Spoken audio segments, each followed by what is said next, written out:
मियाँ साहब में गैस इंतजामिया जी नाअहली सबब गैस जी लोड शेडिंग जो आज़ार वधी वियो आहे। शहरियुनि सां ॻाल्हाईंदासीं त उहे छा था चवनि। माने 6-7 पाड़ा आहिनि मियाँ साहब शहर जा, जंहिंमें नालियुनि जो गंदो पाणी ऐं बरसाति जो पाणी जेको आहे पाइपनि में अची वियो आहे। जेकॾहिं असां कंप्रेशर हलायूं था त उन्हनि में बजाए गैस जे ऐं पाणी अचे थो उन मां। असां बस वारनि खे ऐं जेको आहे ज़िले जी जेकी इंतज़ामिया आहे गैस जी, उनखे अपील था करियूं ऐं गुज़ारिश था करियूं त असांजो जेको आहे इहो मसइलो हल कयो वञे। ॿुधायो काॾे वञो, गैस वारनि खे छा कयूं, जेल में विझूं, छा कयूं उन्हनि खे? 15 ॾींहं 16 ॾींहं हिन महिल ताईं आया न आहिनि त छा मसइलो आहे, छा न आहे बाबा। बिल बि असां 7 तारीख़ 8 तारीख़ पेमेंट करे छॾंदा आहियूं। जीअं मैसेज ईंदो आहे, तव्हां ॾिसो मैसेज मां तव्हांखे ॾेखारियां त काई तारीख़ मां बिल पीआए छॾियो आहे, 7 तारीख़ पीआए छॾियो आहे। उनजे बावजूद बि हाणे छा कयूं? हाणे गैस वारे कंपनी वारनि खे त हिदायत कयो न, इहे त तमामु असांखे तकलीफ़ ॾिनी आहिनि। गैस जा बिल भरियूं था, काठियूं भरियूं था, हज़ारनि जूं काठियूं वठूं, बिल भरियूं, मयूं करे असां। गैस सफ़ा न आहे, काठियूं वठी वठी थकी पिया आहियूं। माना महिरबानी कयो, गैस कंप्रेसर आए ॾींहं ख़राब था थी वञनि। माना हलायूं था त पाणी थो निकिरे, अंदरि पाइप लाइन में का पाणी अची वई आहे बरसाति जी वजह से। जेको आहे तकलीफ़ आहे असांजे ॻोठ में गैस जी। गैस जे बजाए जेको आहे पाइपनि में पाणी पियो अचे ऐं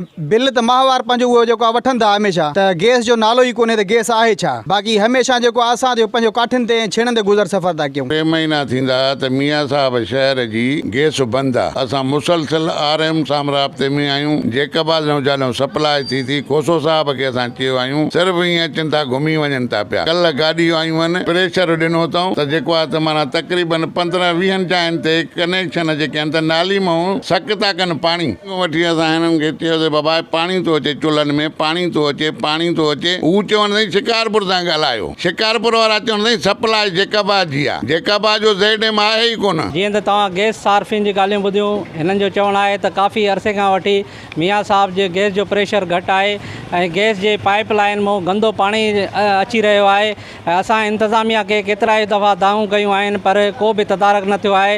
हिननि जो मुतालबो आहे त गैस जी पाइप लाइन दुरुस्त करे गैस जो प्रेशर बहाल कयो वञे। कैमरामैन मोमिन शेख सां गॾु राव मोहसिन, टाइम न्यूज़, मियाँ साहब।